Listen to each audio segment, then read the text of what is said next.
Welcome to YR TV. నేను రంజిత్. తెలంగాణ రాష్ట్ర వ్యాప్తంగా జరుగుతున్న ప్రతి అంశంతో పాటు రాష్ట్ర రాజకీయాలలో జరిగే వాస్తవాలను కూడా చర్చించే ప్రయత్నం చేద్దాం. నిన్నటి వరకు ఒక లెక్క, నేటి నుంచి మరో లెక్క.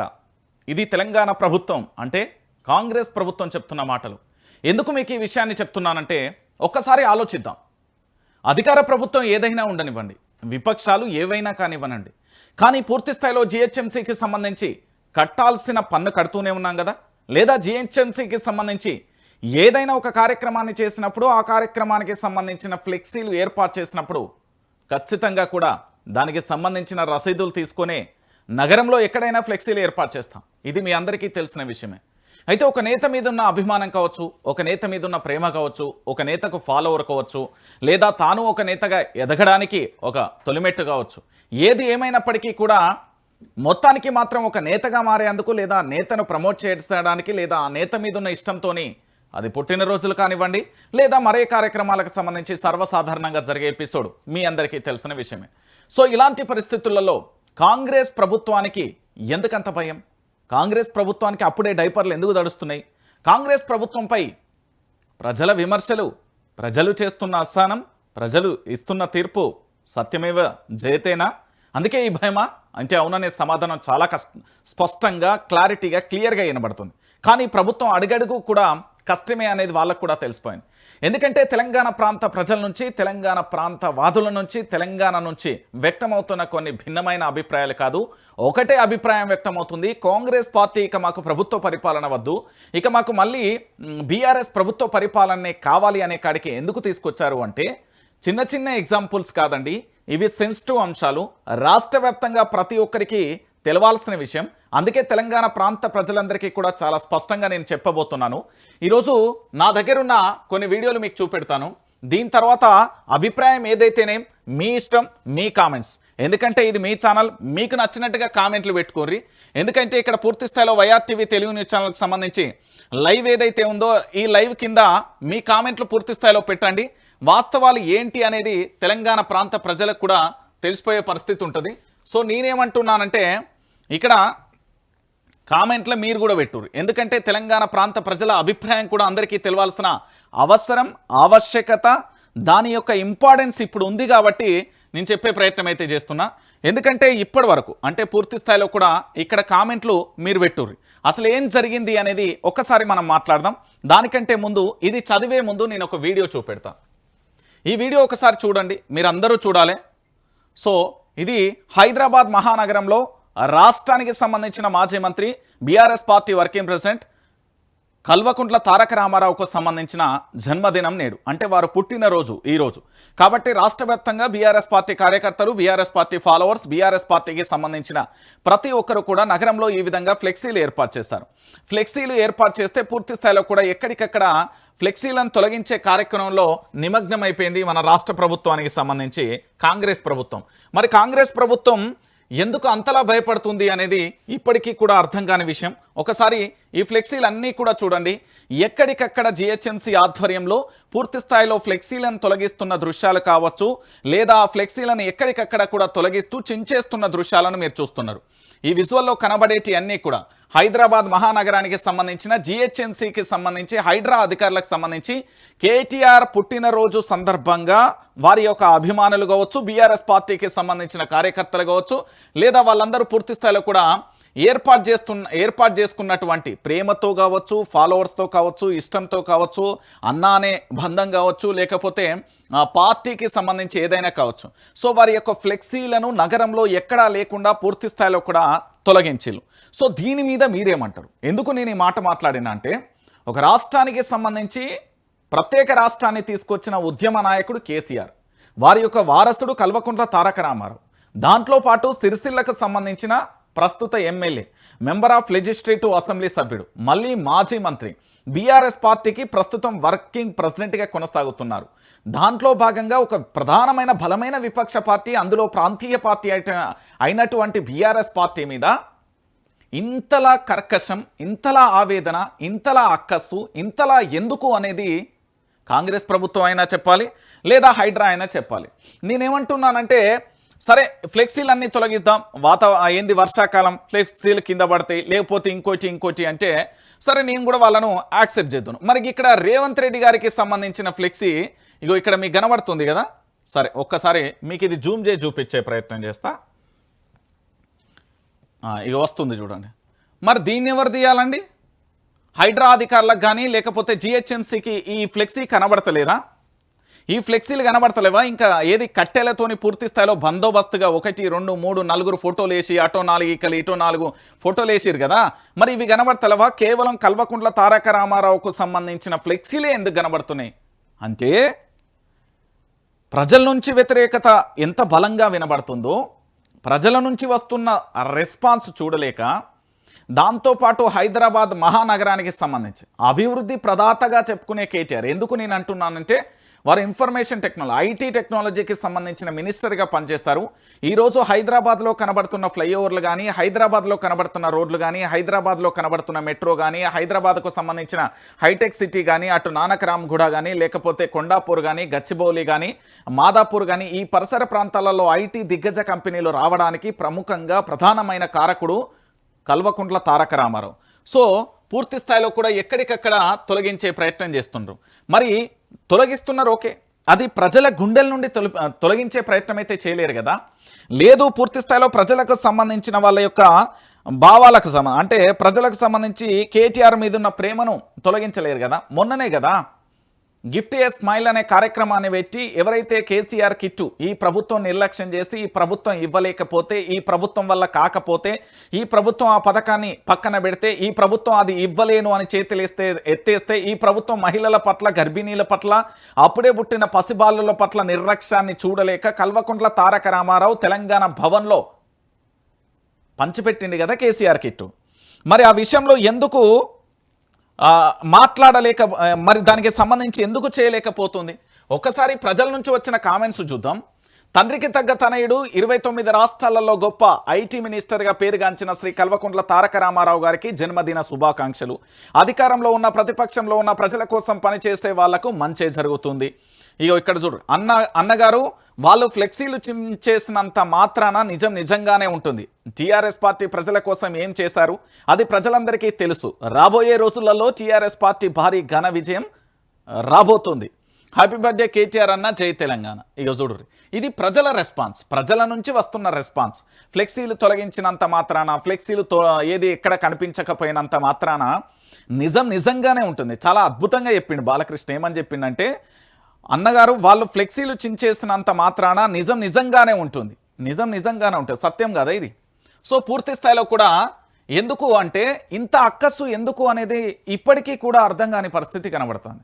ఎందుకు నేను ఈ విషయాన్ని చెప్తున్నానంటే, రాష్ట్ర వ్యాప్తంగా ప్రజల నుంచి వ్యతిరేకతమవుతున్న నిరసన, దానికి సంబంధించిన ఆగ్రహ జ్వాలలకు సంబంధించి ఈ ఫ్లెక్సీలను చింపాల్సిన అవసరం ఏంది? ఫ్లెక్సీలను చింపేసి వాళ్ళు ఆల్రెడీ జిహెచ్ఎంసీ కానీ లేకపోతే అక్కడ పూర్తి స్థాయిలో ఒక టోకెన్ తీసుకొని, ఒక రసీదు తీసుకొని, మేము పలానా ప్రాంతంలో పలానా చోట ఫ్లెక్సీ ఏర్పాటు చేస్తున్నాం, దానికి సంబంధించిన రుసుము కూడా చెల్లిస్తారు కదా, ఊరికే ఎవరు పెట్టరు కదా. ఇంత దారుణమా? ఒక వ్యక్తి యొక్క పుట్టినరోజు వేడుకలు జరుపుకుంటా ఉంటే ఆ పుట్టినరోజు వేడుకలకు సంబంధించిన దాంట్లో కూడా ఫ్లెక్సీలను తొలగిస్తున్నారు అంటే ఇంతకంటే ఘోరం ఏముంటుంది? ప్రజలు ఏమంటున్నారో ఈనుర్రి. ప్రజలకు సంబంధించిన రెస్పాన్సు ఎట్లున్నది అంటే ఆ పార్టీకి సంబంధించిన వ్యక్తులే కావచ్చు, మరే ఇతర వాళ్ళైనా కావచ్చు. ఇక చూడ్రి, హ్యాపీ బర్త్డే కేటీఆర్ అన్న, గుడ్ మార్నింగ్ రంజిత్ అన్న, గుడ్ మార్నింగ్ కృష్ణాబాయ్. సో పూర్తి స్థాయిలో కూడా అందరి పాజిటివ్గా ఉంది. ఎందుకంటే రాష్ట్ర వ్యాప్తంగా ఏదో వీళ్ళు చేస్తున్నారు అంత మాత్రాన చేసేది ఏమీ లేదు. ఇది ఇట్లున్నరా? ఒకసారి ఇక్కడ చూడురి, కేటీఆర్ కల్వకుంట్ల తారక రామారావు అనే పూర్తి పేరైతే నాకు తెలుసు, కానీ ఇప్పుడు ఒకసారి ఇది నుర్రి. కే అంటే నాలెడ్జీ, టీ అంటే ట్రాన్స్ఫర్మేషన్, ఆర్ అంటే రెవల్యూషన్. జననేతకు జన్మదిన శుభాకాంక్షలు. నాడు ఆత్మగౌరవం కోసం నినాదించిన గలం, నేడు బంగారు తెలంగాణ కోసం సాగే దళం. తండ్రి నుండి పుణికిపుచ్చుకున్న వారసత్వం, తనను తాను మలుచుకొని ఎదిగిన నాయకత్వం. ఆలోచనలో వైవిధ్యం, ఆచరణ వినూత్నం. అణువణువునా చైతన్యం, అడుగడుగునా పోరాటం. 10 ఏళ్లలో తెలంగాణ ప్రగతిని పరుగులు పెట్టించిన యువ సారథ్యం. నవతరానికి మార్గదర్శి, బంగారు తెలంగాణ దిక్సూచి young and dynamic leader BRS working president Shri KTR గారికి హృదయపూర్వక జన్మదిన శుభాకాంక్షలు. మీ వతిరాజు రవిచంద్ర ఎంపీ రాజ్యసభ సభ్యులు అంటూ కూడా వారు పూర్తి స్థాయిలో యాడ్ ఇచ్చారు. ఇప్పుడు దీనికి సమాధానం దీన్ని తీసేస్తావు మరి. కే అంటే నాలెడ్జ్, టీ అంటే ట్రాన్స్ఫర్మేషన్, ఆర్ అంటే రెవల్యూషన్ అని కేటీఆర్కు అద్భుతంగా కూడా నిజంగా హైదరాబాద్ అభివృద్ధి పదంలో ఇక్కడ ఆర్థికంగా కానీ ఉద్యోగ కల్పనలో కానీ ఐటీ కంపెనీలు కానీ కారిడార్ల ఏర్పాట్లు కానీ ఇవన్నీ జరగడానికి కేవలం ఇగో ఈ ఒక్క పెద్ద మనిషి, ఈ మనిషి వల్లే. నిజంగా మొగోడు బై తెలంగాణకు ఐటీ మినిస్టర్గా ఉన్న అన్ని రాష్ట్రాలకు సంబంధించి, ఇప్పుడున్న ప్రస్తుత అన్ని రాష్ట్రాలకు సంబంధించి, ఇదే మన పక్కనున్న ఆంధ్రప్రదేశ్కి సంబంధించిన ఐటీ మినిస్టర్ విషయంలో సోషల్ మీడియాలో రకరకాలుగా ట్రోలింగ్ జరుగుతూ ఉంటే తెలంగాణ రాష్ట్రానికి సంబంధించిన ఐటీ మినిస్టర్ అద్భుతంగా ప్రగతి పరుగులు పెట్టించాడు హైదరాబాద్ను. సో ఇప్పుడు ప్రజల గుండెల్లో నుంచి చెరిపేయిగా మరి చెరిపేస్తా అనుకున్నప్పుడు ఎట్లా చెరిపేస్తారు చెప్పలే. ఫ్లెక్సీలు తీసినంత మాత్రాన్నో లేకపోతే ఇంకొకటో జరగదు కదా. రైట్, ఇక నేను ఒక ప్రధానమైన ఎపిసోడ్ని తీసుకొచ్చిన. దీనికంటే ముందు మనం చూడాల్సినవి చాలా ఉన్నాయి, ఎందుకంటే అది అందరికీ తెలియాల్సిన విషయం. ఒక్కసారి నాకు ఇది అర్థం కాలేదండి, మీకేమన్నా అర్థమైతే కామెంట్ బాక్స్లో ఒకసారి పెట్టండి ప్లీజ్, ఎందుకంటే ఇది నాకు ఇప్పటికీ అర్థం కాని విషయం. ఫ్రీ బస్సు జర్నీ సంబరాలలో డిప్యూటీ సీఎం బట్టి విక్రమార్క గారు, మంత్రులు పొన్నం ప్రభాకర్ గారు, వెంకటరెడ్డి గారు మంత్రి, అదేవిధంగా ఆర్టీసీ ఎండి సజ్జనార్ గారు తదితరులు. మహాలక్ష్మితో లాభాలలోకి ఆర్టీసీ 200 కోట్ల ప్రయాణాలతో 6,000 కోట్లు ఆర్జించింది డిప్యూటీ సీఎం బట్టి విక్రమార్క. హైదరాబాద్కు త్వరలో 2,800 ఎలక్ట్రిక్ బస్సులు, రాష్ట్రంలో 20,000 కోట్లతో రోడ్ల రిపేర్లో అభివృద్ధి. 5 ఏళ్లలో మహిళలకు 1,00,000 కోట్ల వడ్డీ లేని రుణాలు ఇస్తాం, ఇప్పటికే 25 కోట్ల లోన్లు ఇచ్చినట్లుగా వెల్లడి. ఎంజీబీఎస్లో ఫ్రీ బస్సు జర్నీ సంబరాలు, ఆర్టీసీ పరిరక్షణ, ప్రజలకు సంక్షేమమే లక్ష్యం. మంత్రి పొన్నం ప్రభాకర్ త్వరలోనే గ్రామస్థాయి నుంచి డబల్ రోడ్లు, మంత్రి వెంకటరెడ్డి అంటూ కూడా చెప్పారు. అస్సలు అర్థం కాలేదు. ఎందుకు అర్థం కాలే అంటున్నారా మీరు? అసలు మీకు తెలంగాణ రాష్ట్ర వ్యాప్తంగా ఉన్న ప్రతి మహిళ కూడా ఆలోచించండి. ఐ రిక్వెస్ట్ యూ మహిళ, ప్రతి ఒక్కరిని చెప్తున్నా, ఈ తెలంగాణలో ఉన్న నా ఆడబిడ్డలందరినీ కూడా ఒక్కసారి ఆలోచించమని చెప్తున్నా. మీకు ఆర్టీసీకి సంబంధించి మీ ఆధార్ కార్డ్ వెరిఫికేషన్, అంటే మీరు ఆర్టీసీ బస్సు ఎక్కినప్పుడు ఆధార్ కార్డ్ చూపించినప్పుడు మీకు ఫ్రీ బస్, ఇది క్లారిటీ. అది తెలంగాణలో ఏ మారుమూల పల్లెల నుంచి హైదరాబాద్ లాంటి పట్టణాలు కావచ్చు, వరంగల్ లాంటి పట్టణాలు కావచ్చు, నల్గొండ లాంటి పట్టణం కావచ్చు, ఆదిలాబాద్ కావచ్చు, నిజామాబాద్ కావచ్చు, రంగారెడ్డి కావచ్చు, ఖమ్మం కావచ్చు, ఎక్కడికి వెళ్ళినా కూడా మీకు ఫ్రీ ఫ్రీ ఫ్రీ ఫ్రీ అవును కదా. మరి ఫ్రీ బస్సు పూర్తి స్థాయిలో ఇచ్చినప్పుడు మహాలక్ష్మితో లాభాలలోకి ఆర్టీసీ ఎట్లొచ్చింది? ఎక్కువ శాతం ఇక్కడ పురుషులు స్త్రీలకు సంబంధించి బస్సు ఎక్కుతారండి. స్త్రీలకు ఆల్రెడీ ఫ్రీ, ఇక పురుషులకు సంబంధించి కూర్చోవడానికి కూడా బస్సులలో సీట్లు లేని పరిస్థితి కోకొల్లలుగా మనం చూస్తాం. ఇదే ఆర్టీసీ బస్సులలో బ్రష్ చేసుకొని, ఇదే ఆర్టీసీ బస్సులలో కూరగాయలు అమ్మి, ఇదే ఆర్టీసీ బస్సులలో పూలను అల్లుతూ, ఇదే ఆర్టీసీ బస్సుకు సంబంధించి షాపింగ్కి వెళ్తూ, ఇదే ఆర్టీసీ బస్సుకు సంబంధించి అమ్మగారింటికి వెళ్తూ, ఇలా రకరకాల మహిళలు ప్రయాణం చేసిన కొన్ని దృశ్యాలు అప్పుడప్పుడు సోషల్ మీడియాలో మనకు ట్రోల్ అయినాయి. సో ఇలాంటి పరిస్థితులలో స్త్రీలు టికెటే చెల్లించలేదు. అలాంటప్పుడు ఆర్టీసీకి లాభాలు ఎలా వచ్చినాయి? ఒక శ్వేతపత్రం రిలీజ్ చేస్తే బాగుంటుంది. ఆర్టీసీకి సంబంధించిన ఎండి సజ్జనార్ గారు, మీరు ఒక శ్వేతపత్రం రిలీజ్ చేస్తే చాలా అద్భుతంగా ఉంటుంది. ఎందుకంటే ఇది తెలంగాణ ప్రజలకు తెలవాలి. ఎందుకంటే ఆర్టీసీకి సంబంధించిన డ్రైవర్కు జీతం ఇవ్వాలి, దాని కండక్టర్కు జీతం ఇవ్వాలి, దానికి క్లీనర్కు జీతం ఇవ్వాలి, దాని మెయింటెనెన్స్కు జీతం ఇవ్వాలి, ఆ బస్సు డిపోలకు పోతే దానికి రిపేర్లకు సంబంధించిన పైసలు ఇవ్వాలి, డిపో మేనేజ్మెంట్ చేసుకోవాలి, దాంతోపాటు ఆ డిపోలలో ఉండే సిబ్బందికి పైసలు ఇవ్వాలి. ఇంతమంది జీతాలు ఎల్లదీసే ఆర్టీసీలలో మహిళలకు ఫ్రీ ఇచ్చిన తర్వాత లాభాలలోకి ఎట్లా ఆర్జించింది అనేది మాకైతే అర్థం కావట్లేదు. ఈ తెలంగాణ ఆర్టీసీకి సంబంధించి సజ్జనార్ గారు ఒక లేఖ రిలీజ్ చేసి శ్వేతపత్రం రిలీజ్ చేస్తే బాగుంటుందేమో. నిజంగా కూడా ఒక శ్వేతపత్రం రిలీజ్ చేయాల్సిన అవసరం, ఆవశ్యకత చాలా ఉంది. ఎందుకు నేను ఈ మాట చెప్తున్నానంటే, మహిళలకు ఉచిత బస్సు ఇచ్చిన తర్వాత లాభాలలోకి ఎట్లొచ్చింది అనేది ఇది $1 మిలియన్ ప్రశ్న. యూనివర్సల్ క్వశ్చన్ అంటారు కదా, అట్లనే ఆర్టీసీ యూనివర్సల్ క్వశ్చన్ ఇది నాకు. అలా ఎలా సాధ్యమైంది? అలా ఎలా సాధ్యం చేస్తారు? గతంలో ఇదే సజ్జనార్ గారు దాన్ని ఏమంటారు, కొన్ని సందర్భాలలో ఆర్టీసీ నష్టాలలో ఉంది, లేకపోతే ఇతరత్ర మనం చూసాం. ఇప్పుడు మహాలక్ష్మి పథకం ద్వారా పూర్తి స్థాయిలో మహిళలకు ఫ్రీ ఇచ్చిన తర్వాత లాభాలలోకి ఆర్టీసీ ఎట్లొచ్చింది, ఆ కిరుకు ఆ మతలబ్ చెప్తే మేము కూడా వ్యాపారాలే చేస్తాం. ఇక చెప్పుర్రి తెలంగాణ ప్రాంత ప్రజలు చాలామంది యువత స్టార్టప్ల కోసం అంటే కొత్తగా ఏదైనా స్టార్ట్ చేయాలనే ఆలోచనతో నేటి యువత ఉంది. ఎందుకంటే నేటి యువత పరిస్థితి ఎట్లుందో తెలుసు కదా, కక్కలేక మింగలేక ముందు వెనక నొయ్యి ముందు గొయ్యి అన్నట్టు ఉన్నది. ఎందుకంటే సోషల్ మీడియాలో ఒక వీడియో పెట్టినా అతనికి సంబంధం లేకుండా కేసులు వేయడం లేదా అరెస్టులు చేయడం రకరకాలుగా జరిగిపోతున్న పరిణామం. ఇక యువత అంతా కూడా వద్దు ఈ ప్రభుత్వం ఇక రానివ్వద్దు అనే మైండ్ సెట్లో కాంగ్రెస్ పార్టీ కరడుగట్టిన యువత అందరూ కూడా ఉన్నారు. అది అందరికీ తెలిసిన విషయమే. ఈ ఆర్టీసీ ఎలా లాభాలలోకి వచ్చిందో తెలంగాణ ప్రాంత ప్రజలకు గీ పెద్ద మనిషి ఆర్టీసీ ఎండి సజ్జనార్ గారు చెప్పాలి, లేకపోతే గీడ కనబడుతున్న పొన్నం ప్రభాకర్ గారు చెప్పాలి, లేకపోతే గీడ కనబడుతున్న మన బట్టి విక్రమార్క గారు చెప్పాలి, లేకపోతే గీడ కనబడుతున్న వెంకటరెడ్డి గారు చెప్పాలి. వీళ్ళ నలుగురిదే బాధ్యత. నేను చెప్తున్నా కదా, ఆర్టీసీ ఫ్రీ ఇచ్చిన తర్వాత లాభాలలోకి ఎట్లొచ్చింది, ఇది $1 మిలియన్ ప్రశ్న. ఒకసారి వీళ్ళు 5వ పేజీలో రాసిల్లట, వీళ్ళ పేజీలో మరి ఏం రాసిర్రు, అలా ఎట్లా లాభాలలోకి వచ్చిందని రాసిర్రు. ఒక్కసారి మనం ఇది చూడాలి. మహాలక్ష్మి పథకం ద్వారా టీజీఆర్టీసీ లాభాలలోకి వచ్చిందని డిప్యూటీ సీఎం బట్టి విక్రమార్క గారు వెల్లడించారు. 200 కోట్ల ప్రయాణాలతో 6,680 కోట్లను ఆర్జించిందని చెప్పారు. 200 కోట్ల ప్రయాణాలతో 6,680 కోట్లను ఆర్జించిందని చెప్పారు. కాంగ్రెస్ హయాంలో ఆర్టీసీ బలోపేతం అయిందని పేర్కొన్నారు. ఆర్టీసీ బస్సులలో మహిళలకు 200 కోట్ల ఉచిత ప్రయాణాలు అయిన సందర్భంగా క్లియర్ కట్గా దొరికిరు. చూడురి, మీరు ఏం టెన్షన్ పడకురి, మతలబ్ పడకురి. ఇక్కడ ఒకసారి చూడురి, వాళ్ళు చెప్పిన స్టేట్మెంట్ ఇది, మీరు చెప్పింది కాదు. గిడి ఏమని చెప్పిళ్ళు, 200 కోట్ల ప్రయాణాలతో 6,680 కోట్ల రూపాయలను ఆర్జించింది. 200 కోట్ల ప్రయాణాలు. ఆర్టీసీ బస్సుకు సంబంధించి మహిళలకు 200 కోట్ల ఉచిత ప్రయాణాలు పూర్తయిన సందర్భంగా బుధవారం హైదరాబాద్లో టీజీబీఎస్ రాష్ట్ర ప్రభుత్వానికి సంబంధించి సంబరాలు జరిగింది.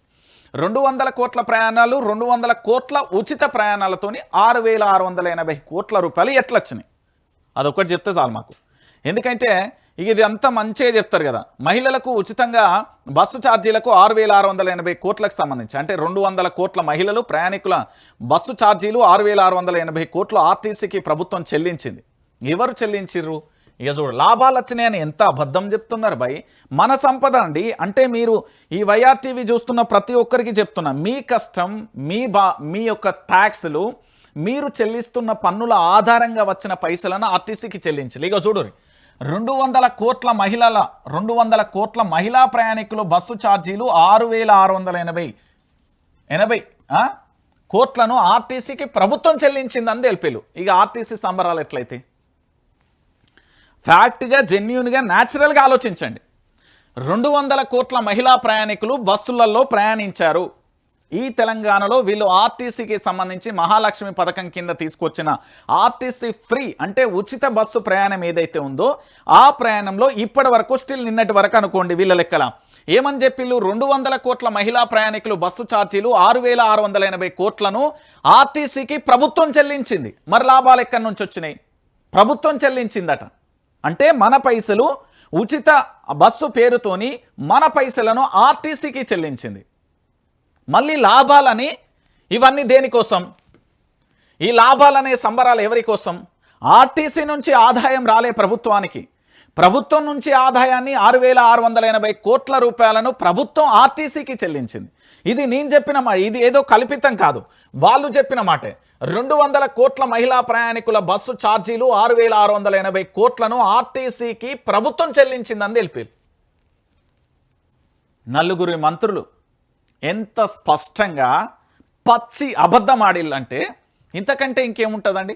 చూడుర్రి, ఇక్కడ ఎంతమంది మంత్రులు ఉన్నారు? 1 2 ముగ్గురు మంత్రులు ఆర్టీసీ ఎండి సజ్జనార్, మంత్రి పొన్నం ప్రభాకర్ ఉన్నాడు, మంత్రికి సంబంధించి సినీ ఆటోగ్రఫీ ఉంటారు కదా, మంత్రి కోమటిరెడ్డి వెంకటరెడ్డి ఉన్నారు, ఉప ముఖ్యమంత్రి ఆర్థిక మంత్రి బట్టి విక్రమార్క ఉన్నారు, సజ్జనార్ ఉన్నారు. అంటే 6,680 కోట్ల రూపాయలను 200 కోట్ల ప్రయాణికుల పైసలను ప్రభుత్వం ఆర్టీసీకి చెల్లించింది.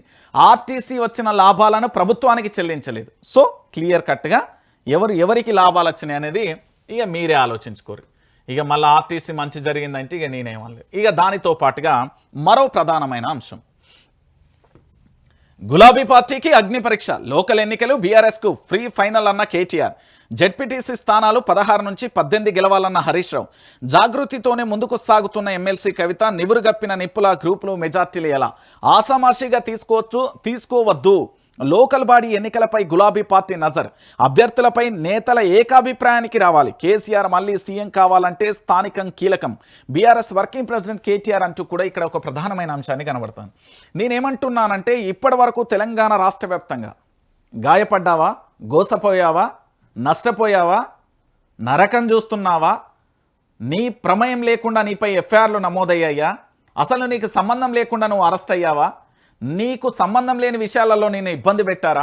నువ్వు చేయాల్సింది ఒకటే, నీ ముల్లే మూట చదురుకొని 15 రోజులు నువ్వు కాదనుకొని నీ గ్రామానికి వెళ్ళు. నీ గ్రామంలో ఉన్న 2000 జనాభానా, 2000 ఓటర్ల, 4000 ఓటర్ల, 6000 ఓటర్ల జరిగిన యథార్థమైన వాస్తవాన్ని చెప్పు. ఇలా అయితే నా జీవితం ఈ గ్రామంలో పుట్టాను, ఈ కన్నతల్లి అంటే మన ఊరు కన్నతల్లి ఒడిలో పుట్టి పెరిగిన నన్ను ఈ విధంగా చేశారంటూ మీ గ్రామాలలో నేటి యువత ఖచ్చితంగా చెప్పాల్సిన అవసరం ఉంటుంది. ఇప్పటి వరకు సోషల్ మీడియా యాక్టివిస్టులు అంటే సోషల్ మీడియాలో వివిధ కథనాలను ఏదైనా ప్రభుత్వానికి సంబంధించి తప్పిదం చేస్తే ఆ వీడియోలు తీసి అప్లోడ్ చేసినా, లేదైనా ఎవరైనా ట్వీట్ చేస్తే దాన్ని రీట్వీట్ చేసినా, లేదా ఎవరైనా వీడియో షేర్ చేస్తే దాన్ని షేర్ చేసినా, లేదా ఎవరైనా మన పేరు మీద అసంబద్ధమైన అబద్ధమైన యూట్యూబ్ని ఎవరైనా లాగిన్ చేసినా, వాళ్ళు అందులో వీడియో అప్లోడ్ చేసినా దానికి సంబంధించి మనకు ప్రమేయం లేకుండా మనల్ని అరెస్టు జరిగితే అలాంటి యథార్థమైన విషయాలన్నింటినీ కూడా గ్రామాలలో ఉండే ప్రతి తల్లికి, ప్రతి తండ్రికి, ప్రతి ఒక్కరికి వివరించి ఈ విధంగా ఉంటే ప్రభుత్వం నేటి యువత పరిస్థితి ఏంటి, మనం ఏ విధంగా గోసపడాల్సి వస్తుంది, భవిష్యత్తులో మనం ఎలాంటి ఇబ్బందులు ఎదుర్కోవాల్సి వస్తుంది చాలా స్పష్టంగా క్లారిటీగా కూడా యావత్ మీ గ్రామంలో ఉన్న ప్రతి ఒక్కరికి కూడా వివరించండి. నేను ఎందుకు స్పష్టంగా చెప్తున్నానంటే బీఆర్ఎస్ అనేది ఆది నుంచి ఉద్యమ పార్టీ, 14 సంవత్సరాలు నిరంతరాయంగా పోరాటం చేసిన పార్టీ, అనేక ఒడిదొడుకులు ఎదుర్కొన్న పార్టీ, 10 సంవత్సరాలు అధికారంలో ఉన్న ఆంధ్ర పెత్తందారి ఇబ్బంది పెడుతున్నా కేంద్రంలో ఉన్న భారతీయ జనతా పార్టీ బలంగా ఎదురు నిలబడే అందుకు సాహసే మనల్ని ఇబ్బంది పెడుతున్న తరుణంలో కేసీఆర్ అనేక ఎత్తుపల్లాలను ఎదుర్కొన్నది వాస్తవం. సో ఇలాంటి పరిస్థితులలో బీఆర్ఎస్ అనేది అనూహ్యంగా అనుకోకుండా ఓడిపోయిన పార్టీ. కేవలం 1% మాత్రమే తెలంగాణలో తన అధికారాన్ని కోల్పోయింది. ఆ తర్వాత జరిగిన పార్లమెంట్ ఎన్నికలలో కాంగ్రెస్, బీజేపీ కలిపి 2 అలయన్స్లో లోపాయికారి ఒప్పందంలో భాగంగా విజయం సాధించినాయి. ఇక ఇప్పటికైనా తెలంగాణలో ఉన్న యువత మేల్కోకపోతే, ఈ తెలంగాణలో ఉన్న రైతు మేల్కోకపోతే, ఈ తెలంగాణలో ఉన్న కార్మికుడు మేల్కోకపోతే, ఈ తెలంగాణలో ఉన్న కర్షకుడు మేల్కోకపోతే, ఈ తెలంగాణలో ఉన్న మేధావులు మేల్కోకపోతే, ఈ తెలంగాణలో ఉన్న ప్రతి ఒక్కరూ మేల్కోకపోతే ఆంధ్ర పెత్తందారి వ్యవస్థ మీద తెలంగాణ నడుస్తుందా, ఆంధ్రప్రదేశ్ పాలన నడుస్తుందా అనే ఒక సందేహం కూడా మీకు వ్యక్తమయ్యే పరిస్థితి ఉంటుంది. కాబట్టి మీరు చేయాల్సింది ఏంటి అంటే మీ గ్రామాలలోకి వెళ్ళి బీఆర్ఎస్కు ఎందుకు ఓటు వేయాలి, కేసీఆర్ కిట్టి ఎక్కడ, మహాలక్ష్మి ఎక్కడ, నిరుద్యోగులకు నిరుద్యోగ భృతి ఎక్కడ, నిరుద్యోగులకు ఉద్యోగ అవకాశాలు ఎక్కడ, 6 గ్యారంటీలు, 11 అంశాలు, దానితో పాటు 100 రోజులలోనే నెరవేరుస్తామన్న ప్రభుత్వ హామీలు ఎక్కడ, కేవలం రైతుగానే మిగిలిపోతున్నాడు, పేదవాడు పేదవాడుగానే మిగిలిపోతున్నాడు, నిరుద్యోగిగానే మిగిలిపోతున్నాడు. కానీ నేను మళ్ళీ చెప్తున్నా, అధికారంలోకి వచ్చి 18 నెలలు కాలేదు, అందమైన అద్భుతమైన విలాసవంతమైన భవనం ఎలా వచ్చింది ఎమ్మెల్యేలకు, అదేవిధంగా పెద్ద కార్లు ఏ విధంగా వచ్చాయి, వీటన్నింటినీ ప్రశ్నించాల్సిన బాధ్యత ఓ యువత నీపై ఉంది, నీపై మాత్రమే ఉంది. చరిత్ర సృష్టించాలన్నా, చరిత్రను రాయాలన్నా నీ గ్రామం నుంచే మొదలుపెట్టు. గ్రామీణ ప్రాంతాలలో ఉండే బీఆర్ఎస్ పార్టీ కార్యకర్తలకు, అదేవిధంగా కాంగ్రెస్ కార్యకర్తలకు, భారతీయ జనతా పార్టీ కార్యకర్తలకు, కమ్యూనిస్టు పార్టీ కార్యకర్తలకు, తెలంగాణ జనసమితి కార్యకర్తలకు, జనసేన అధినేత పవన్ కళ్యాణ్ పార్టీకి సంబంధించిన అభిమానులకు, తెలుగుదేశం పార్టీ అందరికీ చెప్తున్నా, ఇది మన తెలంగాణ, మీకోసం, మన కోసం, ఈ తెలంగాణలో ఉన్న 4 కోట్ల మంది కోసం 2001 నుండి 2014 వరకు దాదాపుగా 1200 మంది విద్యార్థులు ఆత్మ బలిదానాలు చేసుకున్నారు. 1969లో 600 మంది చనిపోయారు. ఎవరి కోసం చనిపోయారు? మన రాష్ట్రం కోసం, మన రక్షణ కోసం, మనకు ప్రత్యేక తెలంగాణ రాష్ట్రం కోసం. కాబట్టి వారి ఆత్మ శాంతించాలన్నా ఇక నుంచి యుద్ధం మొదలు పెట్టండి. ఎందుకంటే స్పష్టంగా కూడా మీరు గనక ఈ జెండాను వదిలితే తెలంగాణ గలం కానీ, తెలంగాణ బలం కానీ, తెలంగాణ దళం కానీ పార్లమెంట్లో కనిపించిందా? ఈ తెలంగాణ రాష్ట్రానికి భారతీయ జనతా పార్టీ అధికారంలో ఉండి తెలంగాణ రాష్ట్రానికి ఎన్ని నిధులను ఇచ్చింది?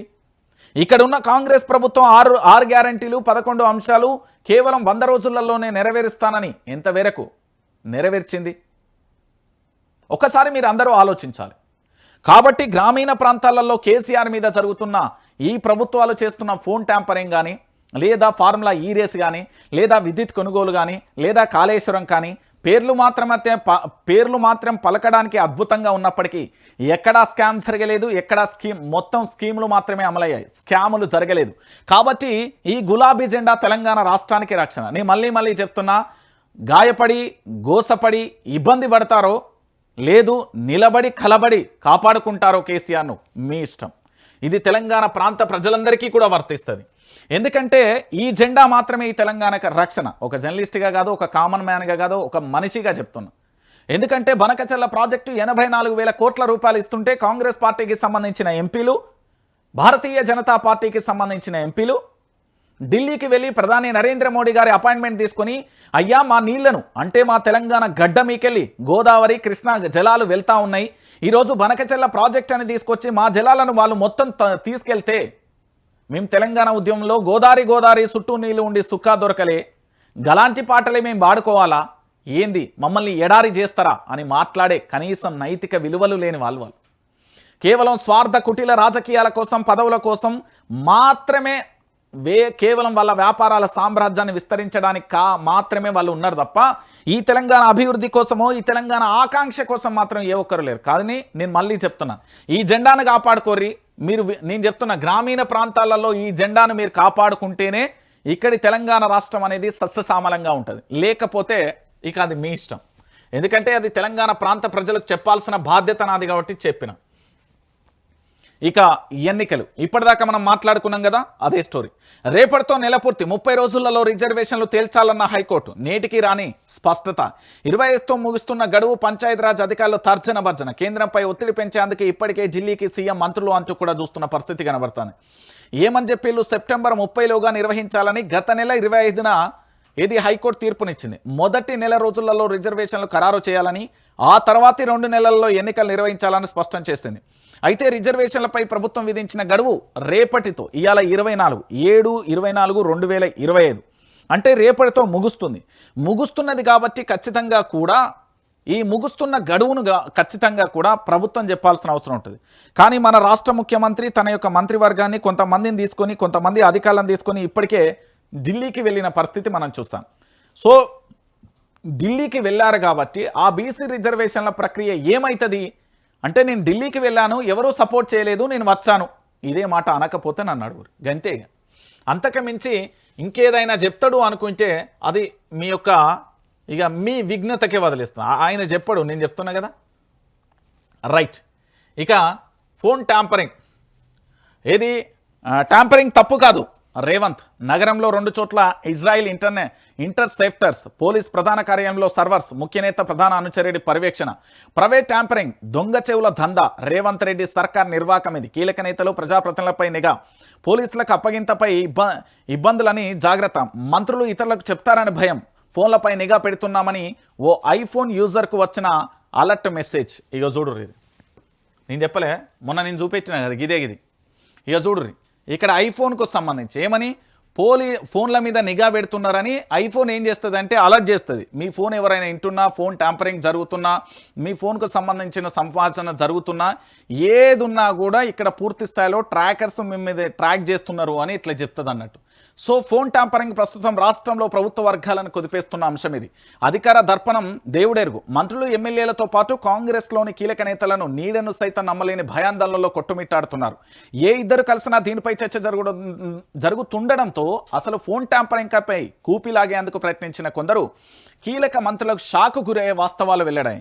ముఖ్య నేత ప్రధాన అనుచరగణం చేతిలో ఈ వ్యవస్థను పనిచేస్తుందని విన్న వారికి దిమ్మ తిరిగినట్లు సమాచారం. ఇందుకోసం అత్యాధునిక పరికరాలను కూడా దిగుమతి చేసుకుని సదరు ఘనం నగరంలోని 2 ప్రాంతాలలో వాటిని ఏర్పాటు చేసి ఫోన్ ట్యాంపరింగ్ కొనసాగిస్తున్నట్లుగా తెలుస్తుంది. గతంలో ముఖ్య నేతకు సంబంధించిన సోషల్ మీడియా నిర్వహించిన వ్యక్తి ఇప్పుడు ఫోన్ ట్యాంపరింగ్ బాధ్యతలు నిర్వహిస్తున్నట్లుగా సమాచారం.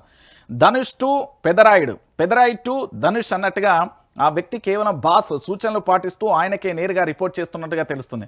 దీంతో కిచింత లీకేజ్ లేకుండా వ్యవహారం అంతా అత్యంత గుట్టురట్టుగా సురక్షితంగా కూడా కొనసాగుతుంది. పోలీస్ శాఖతో సంబంధం లేకుండా ఫోన్ ట్యాంపరింగ్ జరుగుతుంది. మరి దీని మీద ఎవరి మీద ఎఫ్ఐఆర్ చేద్దాం? రాష్ట్ర ప్రభుత్వాన్ని దిగిపోమ్మని రాజీనామా చేయందమా? లేకపోతే ఈ జరుగుతున్న ఫోన్ ట్యాంపరింగ్ వ్యవస్థను ఎట్లా చూద్దాం? ఓ పక్కన మీనాక్షి నటరాజన్ది ఫోన్ ట్యాంపరింగ్ అయిందనే ఆరోపణలు, లేదా రాహుల్ గాంధీది ఫోన్ ట్యాంపరింగ్ చేస్తున్నారని, కాంగ్రెస్ పార్టీకి సంబంధించిన మంత్రుల ఫోన్ ట్యాంపరింగ్ చేస్తున్నారని, కాంగ్రెస్ పార్టీ ఎమ్మెల్యేల ఫోన్ ట్యాంపరింగ్ చేస్తున్నారని, కాంగ్రెస్ పార్టీలో ముఖ్య నేతల ఫోన్ ట్యాంపరింగ్ చేస్తున్నారని, ఇలా రకరకాలుగా మనం వింటున్నదంతా నిజమేనా అంటే నిజమే. ఎందుకంటే ఇక్కడ ఐఫోన్ యూజర్కు వచ్చిన మెసేజ్ ఒక సాక్ష్యం అయితే, దీంతో పాటుగా ఇక్కడ ఇంకొక విషయాన్ని కూడా మీరు గమనించాలి. నగరంలోని 2 చోట్ల ఇజ్రాయెల్ ఇంటర్సెప్టర్కు సంబంధించి పూర్తి స్థాయిలో 2 చోట్ల పెట్టేసి ప్రతి ఒక్కరు ప్రైవేట్ వ్యవస్థ ద్వారా మన ఫోన్లన్నీ వింటున్నారట. అంటే ముఖ్యంగా ఎవరి ఫోన్లు వింటారు అంటే, ఒకటి ప్రతిపక్షంది, రెండోది ప్రశ్నించే గొంతుకలది, మూడోది కాంగ్రెస్ పార్టీ నుండి ఎవరైనా తోక జాడిద్దామంటే అలా తోక కత్తిరియడానికి. సో ఇదే జరుగుతున్నది అనేది చెప్తున్న విషయం. ఏంటి అంటే చట్టబద్ధమే అన్ని ప్రభుత్వాలు చేసేవి. నరం లేని నానిక అది ఎటంటే అటు తిరుగుతుంది. కానీ దాన్ని తిప్పే ముందు మన బుద్ధి ఒకటి పనిచేయాలి కదా. కానీ ముఖ్యమంత్రి రేవంత్ రెడ్డి ఇటువంటి లాజిక్లు పట్టించుకోడు.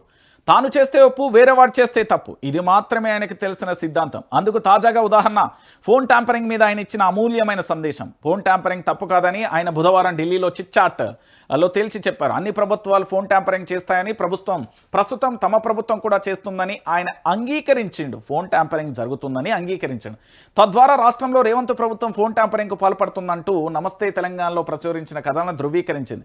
మరి ఫోన్ ట్యాంపరింగ్ చట్టవిరుద్ధం కాకపోతే ఎన్నికల ముందు నుంచి నిన్న మొన్నటి దాకా ముఖ్యమంత్రి మొదలుకొని గల్లీ కాంగ్రెస్ లీడర్ దాకా బీఆర్ఎస్ పై చేసిన దుష్ప్రచారం సంగతి ఏంది అంటే అంత ఉత్తదే, బట్ట కలిసి మీ దేశంలో ఇంకేముంటుందండి. దాంతోపాటు విచారణ పేరుతో చేయని నేరాన్ని జైలుకు తీసుకెళ్లిన పోలీసు అధికారుల సంగతి ఏంటి? తాను చేస్తే ఒప్పు, ఇతరులు చేస్తే తప్ప. ఫోన్ ట్యాంపరింగ్ పై బీఆర్ఎస్ను బదనాం చేసిన రేవంత్ రెడ్డి ఇప్పుడు ఫోన్ ట్యాంపరింగ్ తప్పు కాదంటూ సమర్థత. ఇది ఇల్లీగల్ కానప్పుడు కేసులు ఎందుకు, దర్యాప్తులు ఎందుకు? అధికారులకు వారి కుటుంబాలకు క్షమాపణ చెప్తారా? సీఎం వ్యాఖ్యలపై వెలువెత్తుతున్న నిరసనలు అంటూ కూడా చెప్తున్న పరిస్థితి కనబడుతుంది. ఇప్పటికే ప్రభాకర్ రావుకు సంబంధించి అదుపులోకి తీసుకోవడం, విచారణ చేయడం, ఫోన్ ట్యాంపరింగ్కి సంబంధించిన ఓ ఛానల్ వ్యవస్థకు సంబంధించిన చైర్మన్ అదుపులోకి తీసుకోవడం. మరి వాళ్ళందరినీ తీసుకున్నప్పుడు మీరు తప్పు కాదన్నప్పుడు తప్పు ఇప్పుడు ఒప్పేలా అయింది, ఒప్పు తప్పేలా అయింది? ఇది ముఖ్యమంత్రి రేవంత్ రెడ్డి గారు చెప్పాల్సిన సమాధానం. అంటే ఫోన్ ట్యాంపరింగ్ ఎవరైనా చేయొచ్చు అని సమర్థించిండు ముఖ్యమంత్రి. మరి ఫోన్ ట్యాంపరింగ్ చేస్తున్నామని అంగీకరించిండు. మరి ఇవన్నీ జరిగినప్పుడు ఈరోజు ఎందుకు పదే ఇబ్బంది పెడతా ఉన్నారు అంటే, బీఆర్ఎస్ పార్టీకి నేను చెప్పిన గతంలో 1,00,000 కోట్ల స్కామ్ జరిగిందంటే అరే నాయన కాదురా, కాళేశ్వరానికి మొత్తం కొడితే 84,000 కోట్లు 94,000 కోట్లు మాత్రమే అయినాయి. మరి 1,00,000 కోట్ల స్కామ్ జరిగింది అన్నోళ్ళు ఎవరైతే ఉంటారో వాళ్ళది నరం లేని లానిక కాదు, వాళ్లకు ఏది అంటే బుద్ధిహీనులు, సబ్జెక్ట్ లేనోళ్ళు, కేవలం నెల ఆశించే బ్యాగుల కోసం ఆలోచించి పదవుల కోసం ఆశపడే సన్నాసలాలు. ఓకేనా? ఈరోజు ఫోన్ ట్యాంపరింగ్ కూడా ఫేక్, రేపు పొద్దుగాల కాళేశ్వరం కూడా మీద వచ్చిన ప్రచారం కూడా ఫేక్, ఎల్లుండి ఫార్ములా ఈ రేస్ కూడా ఫేక్, అన్నీ ఫేక్లే, అన్నీ పేకుడే, గంతే, ఏముండదల్లా. మీరు అనుకుంటున్నారు కానీ అన్నీ అబద్ధం, అసత్యం. సో బీఆర్ఎస్ పార్టీ మంచిది, రహదారులనే పోయింది, మంచిగానే పోయింది, తప్పేమీ చేయలే. వీళ్ళ ప్రచారం అనేది భారీ స్థాయిలో చేసిళ్ళు. అది ఒక్కటి తెలుసుకోవాల్సిన ఆవశ్యకత అందరికీ ఉంది. ఈరోజు నేను చెప్తున్నా కదా, రాష్ట్రానికి సంబంధించిన ప్రతి ఒక్కరికి చెప్తున్నా, ఈ ప్రభుత్వం చేస్తే మాత్రం ఒప్పంట, గత ప్రభుత్వం చేస్తే తప్పంట. ఇదెక్కడి న్యాయమంట? చెప్తారా రేవంత్ రెడ్డి గారు? చెప్తారా కాంగ్రెస్ పార్టీ?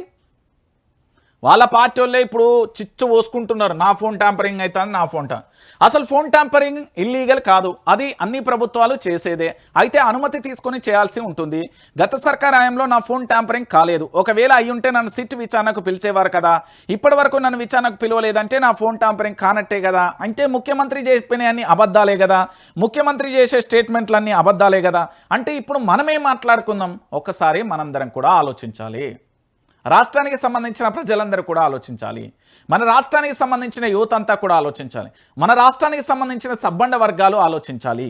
అంటే మొన్నటి వరకు కాంగ్రెస్ పార్టీ చేసిన ప్రతి ఒక్కటి కూడా దుష్ప్రచారం, అంటే మన భాషలో అబద్ధంతో అంటకాగింది, అబద్ధాన్ని ప్రచారం చేసింది, బట్టగాల్సి మీదేసింది. అంటే బీఆర్ఎస్ పార్టీ హయాంలో తప్పు జరగలేదనేది వాస్తవమైన విషయం. ఈ విషయం తెలియక ఎవరికి నచ్చినట్టుగా వాళ్ళు ఇష్టం వచ్చినట్టుగా ఫోన్ ట్యాంపరింగ్ జరిగిందని ఓ సన్నాసి మాట్లాడతాడు, ఇంకో సన్నాసి సొల్లు గారుతాడు, ఇంకొక సన్నాసి ఆ సొల్లు నాకుతారు. అంత సొల్లుగాళ్ళు ఉన్నారు బయట. మొత్తం వ్యవస్థల రాజకీయ నాయకుడు అని వైట్ కాలర్స్ ఎవరైతే ఉన్నారో 90% ఫేక్గానే ఉన్నారు. ఆ రోజు ఆ పూట పబ్బం గడవడానికి ఆడ ఇంటికి పోతే గిన్నెలు ఒల్లి పెడతాయని నేను చెప్తున్నా కదా. ఆడు మళ్ళీ నీతులు చెప్తాడు. ఏంటంటే మాది పార్టీ, అధికార పార్టీ ఏంది, విపక్ష పార్టీ ఏంది, ఏ పార్టీ అయితే ఏంది. ఫోన్ ట్యాంపరింగ్ అనేది తప్పు కానప్పుడు మీరు ఏ విధంగా దాన్ని చెప్పుకుంటూ వెళ్ళి ప్రచారం చేస్తూ వెళ్ళు. సిగ్గు అనిపిస్తలేదా? ఇప్పుడు చెంపమీకెళ్ళి కొట్టిండు రేవంత్ రెడ్డి చెంపమీకెళ్ళి కొట్టిండు మిమ్మల్ని. అంటే ఫోన్ ట్యాంపరింగ్ అనేది ఇల్లీగల్ కాదు, లీగల్. నా ఫోన్ ట్యాంపరింగ్ కాలే, ఒకవేళ అయితే నన్ను సిట్టు పిలవాలి అంటే పిలవలేదంటే నా ఫోన్ ట్యాంపరింగ్ కాలే అంటే ఇన్ని రోజులు చెప్పిందంతా అబద్ధమని ముఖ్యమంత్రి గారే ఒప్పుకున్నాడండి. ఇంకేం కావాలి? అంతకు మించి మీరు ఇంకేం చేస్తారు చెప్పురి? ఇంత దారుణంగా ఇంత ఘోరంగా ఉంటే ఇంకేం మాట్లాడతాం మనం? చూడరి, ఫోన్ ట్యాంపరింగ్కు సంబంధించి అంతా ఉత్తదే అని చెప్పినా కదా. ఇగో రాహుల్ ఫోన్ రేవంత్ ట్యాంపింగ్, సోనియా, కేసీ, మీనాక్షి, ఖర్గే ఫోన్లు కూడా. మాజీ పోలీస్ ఆఫీసర్, బీఆర్ఎస్ నేత ఆర్ఎస్పీ వ్యాఖ్యల నేపథ్యంలో అనుమానాలు. ఇప్పటికే మంత్రుల ఫోన్ ట్యాప్ అయినట్టుగా వార్తలు. ఇక మంత్రులతో పాటు పీసీసీ చీఫ్ ఫోన్ కూడా ట్యాపరింగ్. పదవి భయంతో అందరి ఫోన్లు వింటున్నాడా? ప్రతిపక్ష నేతలు, జర్నలిస్టులతో పాటు జర్నలిస్టుల ఎంతమంది ఉన్నారట తెలుసా? చాలా మంది ఉన్నారట. ఇలా ఒకళ్ళిద్దరు కాదు, అలా మనది కూడా ఉంటుంది. సొంత పార్టీ నేతలే వింటున్న రేవంత్ రెడ్డి. ఇక ఢిల్లీ జర్నలిస్టులకు వార్నింగ్తో భాగోతం బట్టబయలు. ఏంది అంటే మొన్న ఢిల్లీలో ముఖ్యమంత్రి గారు పోయినప్పుడు నువ్వు హరీష్ రావుకు ఊకే ఫోన్ మాట్లాడుతున్నావు, హరీష్ రావుతో మాట్లాడుతున్నావు అని రేవంత్ రెడ్డి అడిగితే సదరు జర్నలిస్టు హరీష్ రావుకు ఫోన్ చేసి చెప్తే హరీష్ రావు ప్రెస్ మీట్లో బాహాటంగానే చెప్పేసిండు. అంటే ఫోన్ విన్నట్టే కదా, రాష్ట్రంలో ఫోన్ ట్యాంపరింగ్ జరిగినట్టే కదా. ఇక మీరే ఆలోచించాలి. తెలంగాణ ప్రాంత ప్రజలు ఆలోచించకపోతే ఇంకెక్కడిది? తెలంగాణ ప్రాంత ప్రజలారా మీరందరూ కూడా ఆలోచించాల్సిన విషయం. నేనేమంటున్నానంటే వైఆర్టీవీ ఉన్నది కదా గిడ, ఇది తెలంగాణ 4 కోట్ల మంది ప్రజలదండి. ఈ ప్రజలకు సంబంధించిన ఛానల్కి సంబంధించి ప్రతి ఒక్కరు కూడా నేనేమంటున్నానంటే ఇగో ఇక్కడ పూర్తి స్థాయిలో కూడా సబ్స్క్రైబ్ చేసుకోరు. ఇక్కడ బెల్ బటన్ ఉంటుంది, ఒత్తుర్రి. ఇగో ఇక్కడ లైక్ చేయరి. దాంతోపాటు ఒకసారి కామెంట్లను చూసే ప్రయత్నం చేద్దాం. ఎందుకంటే నేను చెప్పిన కదా, happy birthday KTR, happy birthday KTR. మొత్తానికి అన్నీ కూడా హ్యాపీ బర్త్డే కేటీఆర్. సో ఈ ముఖ్యమంత్రి గారు ఆర్టీసీ బస్సు ఫ్రీ ఇచ్చి ఆడవాళ్ళు అమ్మగారింటికి పోతే ఇక ఆయనను డబ్బులు అడిగితే లేవని అంటారు. కానీ ఏ మీటింగ్లోనైనా మగవాళ్ళు తక్కువ చేసి మాట్లాడుతున్నారు. ఇంటి అయినా తాగుబోతుంది. పూర్తి స్థాయి ఏంటంటే ఈ ఆర్టీసీ బస్సు ఉన్నది కదా, అది పెద్ద కథ ఉన్నది. దాని కథ షానుంటుంది. దాన్ని నేను చెప్తా, త్వరలో చెప్తా.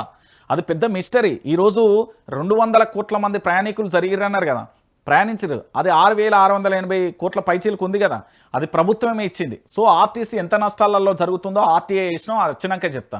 సో వైఆర్టీవీ మీది, ప్రజలది, ప్రతి ఒక్కరు కూడా సబ్స్క్రైబ్ చేసుకోండి.